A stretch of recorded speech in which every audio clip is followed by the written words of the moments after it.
여러 가지 함께 하시길 축복합니다. 아멘이십니까? 예, 우리 지난주에 이제 여호와 샬롬에 대해서 좀 신학적인 내용들을 좀 많이 이제 다루었습니다. 신학적인 베이스를 한번 이렇게 좀 함께 생각해 보는 시간을 가졌는데, 오늘은 여호와 샬롬에 대한 본문 중심으로 실질적인 우리의 삶의 평안함에 대해서 함께 좀 말씀을 나누고자 하는데요. 여러분 죄송합니다. 우리 기독교 공동체, 우리 신앙 공동체, 교회 공동체의 표지가 뭐냐면 평안입니다. 평안. 그래서 샬롬 공동체라 얘기를 하죠. 여러분, 하나님의 역사는 평안함 속에 역사하는 거예요. 우리가 기도할 때 언제까지 기도해야 되느냐? 언제까지 기도해야 될까요? 예, 마음이 평안해질 때까지. 죽을 때까지. 예, 정답입니다. 죽을 때까지 기도해야 되죠. 예, 그래서 마음의 평안함이 있을 때까지. 그래서 아무것도 염려하지 말고 모든 일에 기도와 간구로 너희 구할 것을 하나님께 아뢰라. 그리하면 모든 지각이 뛰어난 하나님의 평강이 그리스도 예수 안에서 너희 마음과 생각을 지키시리라 말씀하지 않습니까? 예, 우리가 기도하면, 염려하지 않고 기도하면 하나님이 그 기도대로 응답하신다 말씀하시지 않고 하나님의 평강이 그리스도 예수 안에서 우리 마음과 생각을 지켜주신다 말씀합니다. 여러분, 하나님의 역사는요, 우리가 기도할 때 하나님께서 우리 가운데 이루어가는 역사는 단순히 기도 응답 차원을 넘어서는 거예요. 당장 어떤 내가 기대하는 대로, 내가 원하는 대로 어떤 방향들이 이루어지지 않는다 할지라도, 그 기도 응답되지 않는다 할지라도 우리가 기도 가운데 평안함이 있으면 이미 하나님의 역사하심이 시작하고 있는 거예요. 이미 하나님께서 응답하신 거예요. 우리 안에 이 불안함이 거두어지고 두려움과 엄습해오는 염려가 거두어지고 하늘의 평강이 충만할 때 바로 그 자체가 기도의 응답이고 하나님의 일하심의 역사라는 것입니다. 여러분 믿으십니까? 이만큼 평강이 중요한 것입니다. 마음이 평안하면 되는 거예요. 마음이 평안하면 이미 승리하는 겁니다. 기독교 공동체는 이 평안 공동체, 샬롬 공동체입니다. 그래서 예수님께서 말씀하셨듯이 아까 우리가 찬양을 함께 나누었지만 세상이 줄 수도 없고 세상이 알 수도 없는 이 세상의 평안은 뭡니까? 조건이 달려있죠. 어떤 본인들이 생각하는, 본인들이 기대하는 어떤 조건이 충족될 때에 그때 평안함이 있고, 그 충족된 조건이 사라지면 평안함도 없어지는 그 세상의 평안은 값싼 평안이죠. 그러나 그리스도의 구속의 은혜로, 그 십자가의 은혜로 우리에게 주어진 평안은 우리의 환경이 어떠하든지 상황이 어떠하든지 우리의 삶 가운데 세상이 줄 수도 없고 세상이 알 수도 없는 평안이 우리 가운데 좌정하는 거예요. 그래서 세상 사람들 눈에 볼 때 도저히 평안할 수 없는 상황인데 마음이 평안함이 있는 거예요. 평온함이 있는 거예요. 이게 기독교 공동체고 우리 하나님의 구속받아 하나님의 백성들의 삶의 모습이라는 겁니다. 그래서 우리 안에 평안함을 잃고 있을 때, 마음의 두려움과 불안함이 엄습해 올 때 다른 것이 아닙니다. 우리 지난주에 말씀 나누었듯이 우리가 하나님의 은혜에 머물지 못할 때, 그 은혜 아래 거하지 못할 때 우리 안에 평안함이 이렇게 떠나가게 되는 것입니다. 마음의 불안함이 엄습해 오는 것입니다. 그래서 우리는 하나님의 은혜를 구할 수 있어야만 합니다. 하나님 앞에 기도해야만 하는 것입니다. 그래서 아무것도 염려하지 말라는 것은 그 모든 염려거리를 기도로 연결하는 거예요. 염려거리를 기도거리로, 따라합시다. 염려거리를 기도거리로. 아멘이십니까? 모든 염려를 기도로 연결할 때, 그리고 하나님이 내 마음에 평안을 주실 때까지 간절히 기도할 때 그 가운데 우리는 하늘의 평강을 맛보게 되고 그것이 바로 하나님의 역사고 우리가 승리하는 귀한 비결이라는 것입니다. 이 하나님 여호와 샬롬, 하나님의 평강이 여러분의 심령 가운데 충만하기를 축복합니다. 그러면 우리의 삶 가운데 언제 이런 샬롬이 필요하냐? 언제 샬롬이 필요하냐? 오늘 본문을 통해 살펴보기를 원하는데요. 첫 번째로는 우리의 삶의 기초가, 삶의 터전이 무너져 내리는 그 순간에 여호와 샬롬이 필요하다는 겁니다. 오늘 본문의 배경이 6장 1절에 나오고 있습니다. 1절에 보면 이스라엘 자손이 또 여호와의 목전에 악을 행하였으므로 여호와께서 7년 동안 그들을 미디안에 넘겨주었다라고 기록합니다. 사사기 시대의 특징이 뭐냐? 사사기 시대를 전체로 다 집약해서 말씀하신 게 뭡니까?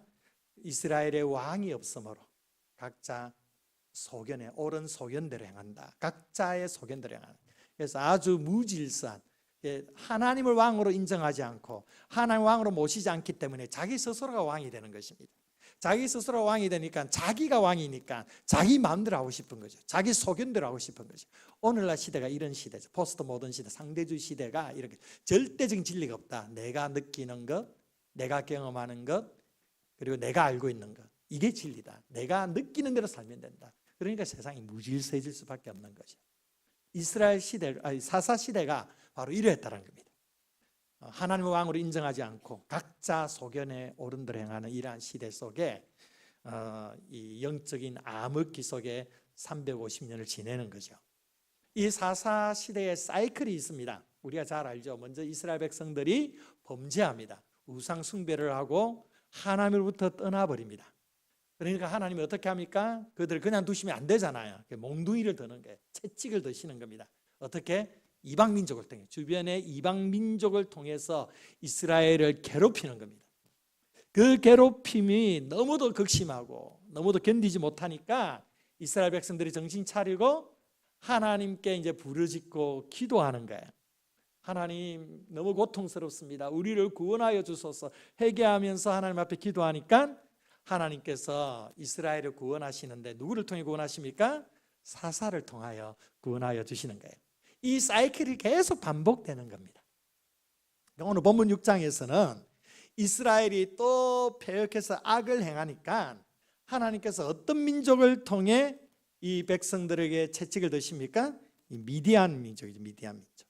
이 미디안 민족으로 인해서 7년 동안 고통을 겪는 겁니다. 근데 이 미디안 족속은 재미납니다. 미디안 족속은 이 이스라엘을 식민지로 삼아가지고 자기들이 지배하는 이런 구조가 아니에요.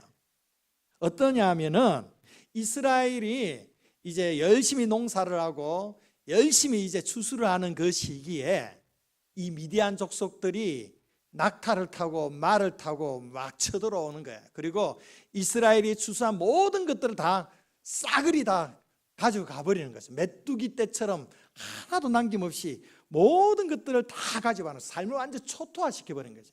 그냥 그 이스라엘 민족의 기초를 완전 터전을 완전히 망쳐버리는 이런 식인 거죠. 이스라엘 백성들이 풍년을 맞이해도 농사를 지어도 자기 것이 없는 게 다 빼앗기는 거예요. 그러니까 늘 궁핍한 겁니다. 늘 먹을 것이 쪼들리는 거예요. 그리고 언제 또 쳐들어올지 알 수 없어서 늘 이 두려움 가운데 이렇게 7년간이나 보내는 것이죠. 7년의 이 이스라엘 백성들의 삶은 피폐해질 대로 피폐해지는 겁니다. 삶의 터전이 완전히 무너져 내린 것입니다. 이러한 이스라엘 백성들이 필요한 것이 뭐냐? 여호와 샬롬이라는 거예요. 샬롬이 필요합니다. 여호와 하나님의 평강이 필요한데 이 하나님의 평강이 뭐냐면 여기서 말씀하는 여호와 샬롬, 하나님의 평강이 뭐냐? 바로 회복인 거예요. 회복의 은혜인 겁니다. 회복의 은혜. 그런데 이런 회복의 은혜는요, 한 가지 전제를 통해서만 가능하다는 겁니다. 그 전제가 뭐냐? 회개하는 겁니다. 죄로부터 돌이키는 것입니다. 이스라엘 백성들이 7년 동안 하나님을 찾지 않을 때는 하나님 그냥 계속 내버려 두십니다. 미디안 족속들에게 다 빼앗기도록 그냥 내버려 두시는 겁니다.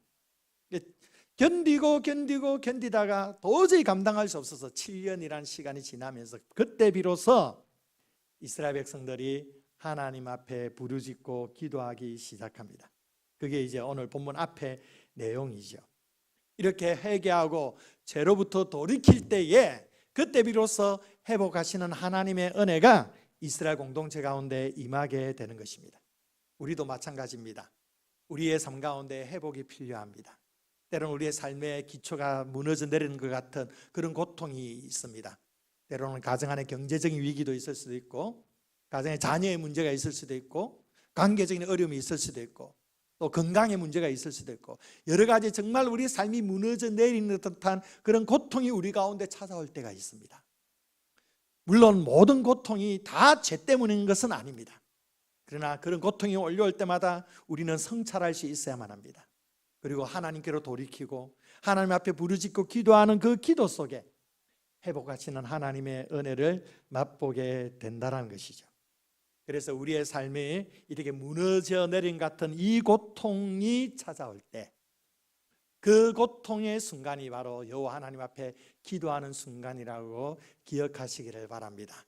오늘 새벽 기도회 때 나눈 말씀인데, 이스라엘의 가장 사악한 왕 아하스 왕은요, 자기와 자기 민족, 이스라엘 민족이 공고해질 때, 이스라엘 민족이 공고해질 때 더 하나님께 범죄했다고 기록합니다. 여러분, 공고하면 어떻게 됩니까? 하나님을 찾아야 되지 않겠습니까? 고통이 오면 하나님께 부르짖어야 되지 않겠습니까? 근데 공고한 그때 오히려 하나님께 더 범죄했다라는 겁니다. 여기에 안타까움이 있는 것이요, 이것은 망하는 길로 가는 것입니다.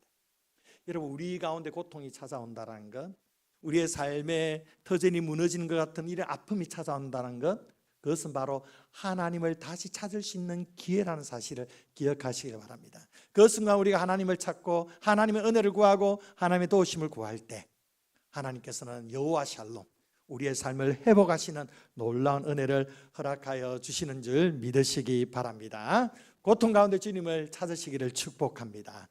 두 번째로 오늘 말씀해 보니까 지금 이 기도원에 하나님의 사명을 받는 그러한 내용을 담고 있습니다. 그런데 이 기도원에게 받은 사명이 힘겹게 느껴지는 거예요. 우리의 삶도 마찬가지입니다. 하나님께서 우리에게 각자 주신 사명이 있습니다. 소명이 있습니다. 그래서 우리는 하나님의 부르심을 받은 사명자여 소명자인 줄 믿습니다. 우리 하나님의 부르심을 받은 자들입니다. 직분으로, 또한 은사로, 또한 여러 가지 또 우리가 감당해야 될 귀한 사명으로 하나님께서 우리를 불러주셨는데, 그것이 때로는 우리를 무겁게 짓누를 수가 있다는 겁니다. 오늘 본문에 이 기도원이 그랬습니다. 하나님께서 이제 이스라엘의 부르짖음을 듣고 이제 한 사사를 세우시는데, 그 사사가 누구냐면 바로 기도원이었습니다. 그러면 기도원이 얼마나 대단한 사람이길래, 얼마나 용맹스러운 사람이길래 하나님께서 그 많고 많은 이스라엘 백성들 가운데 왜 기도원을 불러주셨을까? 그런데 기도원은 생각만큼 그렇게 강한 존재가 아닙니다. 용맹스러운 존재가 아닙니다. 오늘 말씀 앞에 내용을 보니까 기도원이요, 포도주 틀에 숨어서 밀타작을 하고 있습니다. 이게 뭐 어떤 의미냐면, 밀타작은 잘 보이는 데서 해야 됩니다. 왜냐하면 밀의 그 쭉정이들이 다 날아가도록, 바람에 날아가도록 하기 위해서 다 눈에 잘 보이는 데 해야 되는데, 잘 보이는 데서 이렇게 밀타작을 하다 보니 어떻습니까? 미디안이 보고 와가지고 다 빼앗아 가버리는 거죠. 실컷 타작해 놨더니 자기는 하나도 거두지 못하는 거예요. 다 빼앗기는 겁니다. 근데 포도주 틀은 어떠냐면 웅덩이를 파놓는 거예요. 웅덩이를 파서 거기서 포도주를 이제 짜는 거죠. 그래서 이 기도원이 어떻게 했느냐 하면 밀타작을 포도주 틀에서 밀타작이 제대로 되겠습니까? 바람에 날려가야 되는데 굉장히 힘든 작업이죠. 그러나 이렇게 해서라도 내가 타작한 밀은 빼앗기지 않겠다. 용맹스러운 겁니까? 겁쟁이입니까? 예, 겁쟁이죠. 엄청 겁쟁이입니다. 겁이 많은 사람이었습니다. 이런 기도원에게 하나님께서 찾아오셔서 뭐라고 말씀하느냐면, 큰 용사여, 큰 용사여. 12절에 보니까 큰 용사여라고 하나님께서 부르고 계십니다. 지금 그 미디안 족속이 무서워가지고 몰래 포도주 틀 그 웅덩이에서 몰래 밀타작하고 있는데, 지금 이 소심하고 겁이 많고 이렇게 지금 이러고 있는데 갑자기 큰 용사여 하면, 이게 기도원의 입장에서 이게 그렇구나, 할렐루야라고 다가오겠습니까? 아니면 하나님 지금 나를 놀리시는 겁니까? 라고 다가오겠습니까? 어떻게 다가오겠어요? 그리고 두 번째죠. 하나님 지금 나를 놀리시는 겁니까? 이제 이렇게 다가오는 거죠. 이 별로 감동이 없어요. 큰 용사야 하는데, 내가 지금 이 밀타작을 지금 포도주 틀에서 할 정도로 내가 지금 쪼그라져 있는데, 내가 지금 미디안이 무서워가지고 이리 전전긍긍하고 있는데, 이렇게 내 삶을 내버려 두신 하나님께 너무 원망스러운데 하나님 큰 용사야 부르니까 이 말이 안 되는 거죠. 여기에 막 이 속에 이제 가지고 있던 게 막 이게 막 올라오기 시작하는 거죠. 그러면서 기도원이 어떤 반응을 하느냐 하면, 오늘 본문 15절에 보니까, 그러나 기도원이 그에게 대답하여, 우리 함께 읽어볼까요? 자, 시작. 그러나 기도원이 그에게 대답하여, 오 주여, 내가 무엇으로 이스라엘을 구원하리이까? 보소서, 나의 집은 므낫세 중에 극히 약하고 나는 내 아버지 집에서 가장 작은 자니이다. 쉽게 말하면 뭡니까? 주님, 저는 이스라엘을 구원할 만큼 대단한 사람이 못 됩니다. 지금 제 하고 있는 꼬라지를 보십시오. 제가 어떻게 이런 어마어마한 일을 해낼 수 있겠습니까? 저는 특히 우리 므낫세 지파도 작은 지파인데 그 중에서 가장 작은 오브라 가정이 그런 가장 작은 가정이고 그 중에 가장 약한 사람이 난데 내가 어떻게 하나님의 부르심을 받고 이스라엘 민족을 구원하겠습니까? 이렇게 얘기하는 거죠. 사랑하는 여러분, 어느 날 갑자기 내 힘으로 도저히 감당할 수 없어 보이는 어떤 숙제가 주어질 때, 어떤 하나님의 부르심이 우리 가운데 임할 때, 이때 우리 가운데 필요한 것이 뭐냐면 바로 하나님의 샬롬이라는 것이요. 저도 처음에 하나님의 부르심 받을 때 굉장히 두려웠습니다. 내가 목회를 한다고? 내가 주의 말씀을 전한다고? 내가 어떤 주의 사역을 내가 감당한다고? 내가 어떻게 해?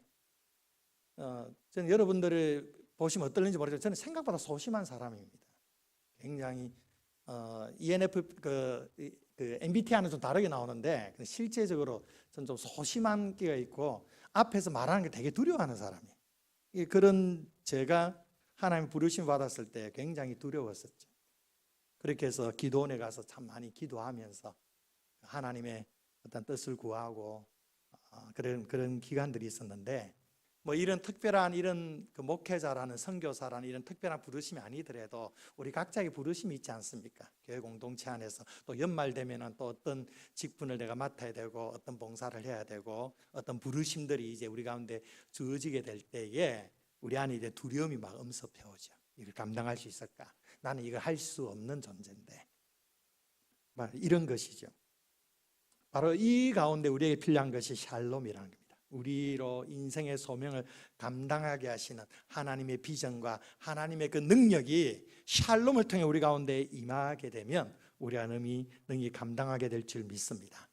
하나님께서 이러한 기도원에게 어떻게 샬롬의 은혜를 부어주십니까? 우리 6장 12절 앞에 내용 12절을 한번 보도록 할까요? 함께 있습니다. 시작. 여호와의 사자가 기도원에게 나타나 이르되 큰 용사여 여호와께서 나와 함께 계시도다. 아멘. 아멘.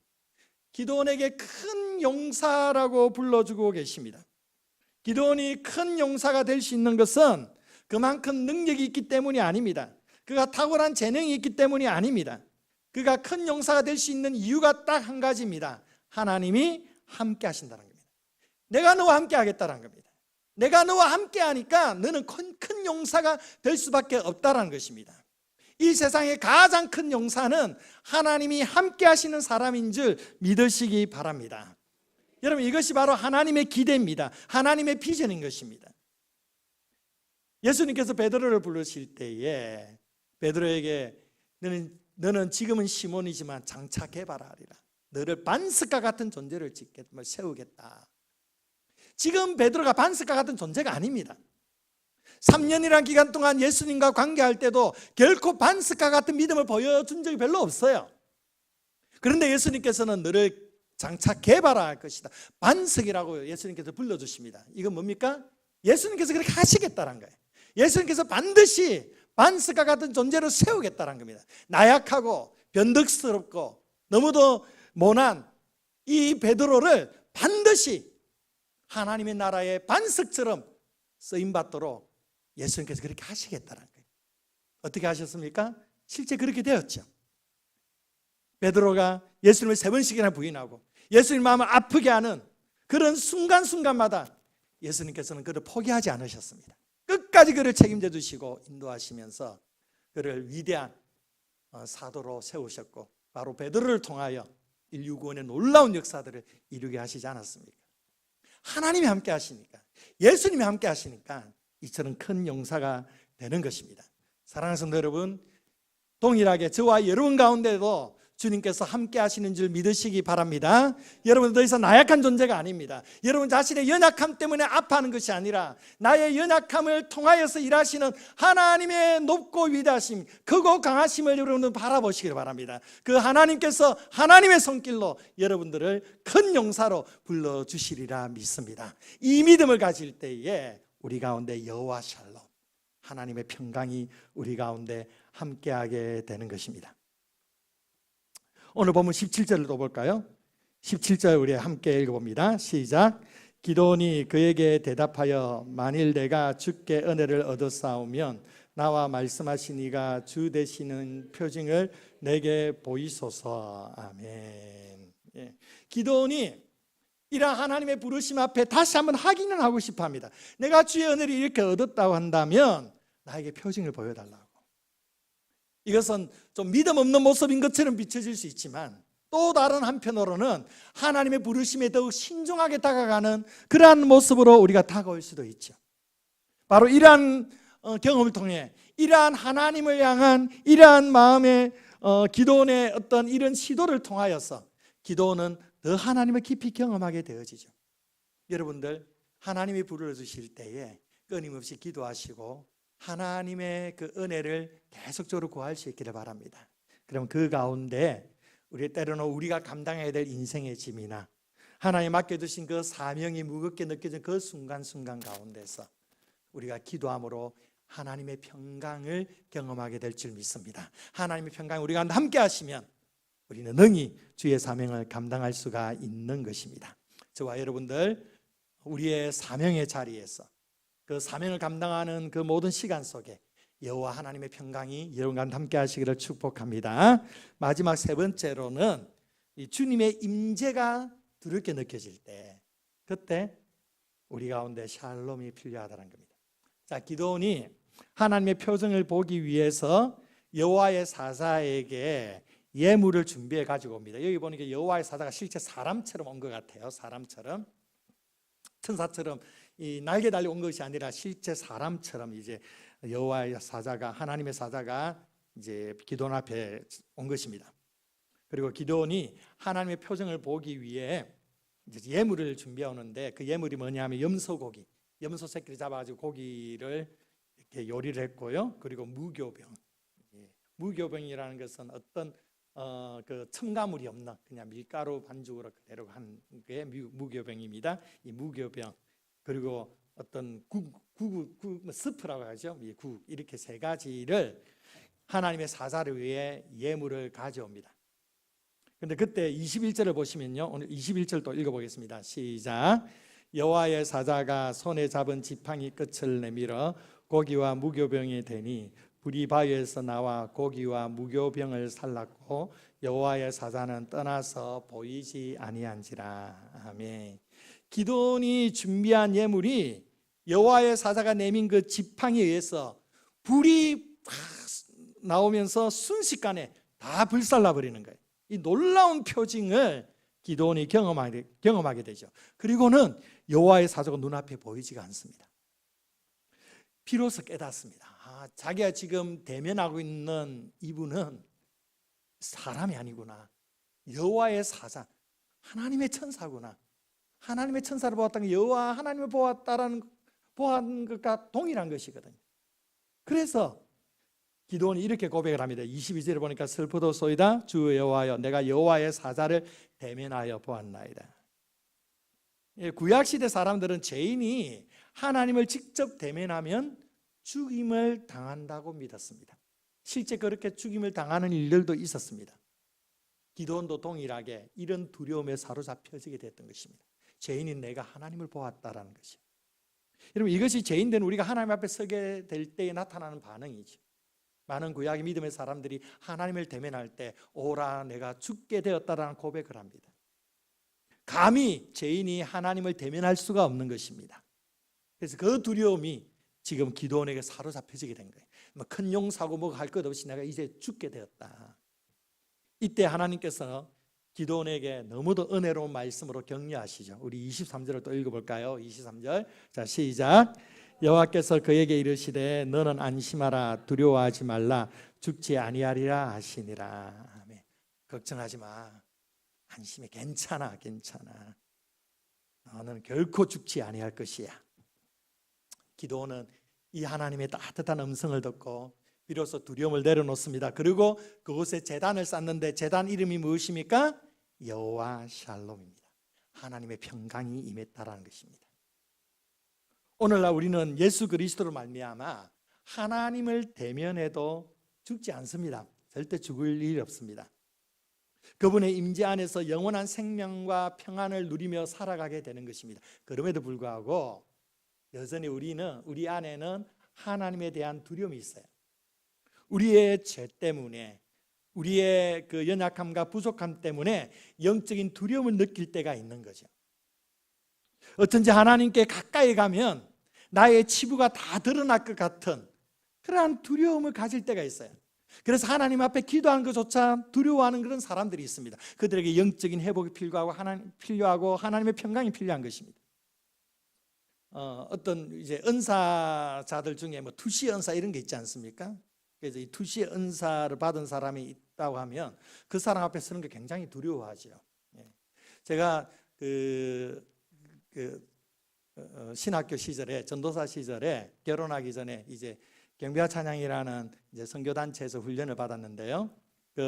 이제 제 아내랑 같이 이제 훈련을 이제 받고 거기서 만나게 되었는데, 우리 하스데반 선교사님 아시는 분 아실 텐데, 하스데반 선교사님이 마치 투시 은사를 받으신 분처럼 느껴졌어요. 실제 받았는지 안 받았는지 그거는 알 길이 없어요. 그런데 그분 옆에 스쳐 지나가면 항상 하스데반 선교사님이 딱 눈을 보면서 성인 형제 그렇게 살면 안 돼, 뭐 이러시는 거죠. 막 영적으로 왜 그렇게 무기력해 이러면서 막 한마디 툭툭 던져가면 다들 그냥 어떤 경우는 그분 카리스마 장난 아니거든요. 막 좀 속된 말로 오금이 막 저릴 정도예요. 그래가지고 이제 토요일날 훈련 받으면 항상 훈련 받으러 갈 때 그분의 눈을 피해 다닙니다. 그분이 앞에 오면 사실 도망가고 그렇게 해서 갑자기 딱 걸리면 인사도 하고 바로 그냥 도망가고, 두려운 거죠.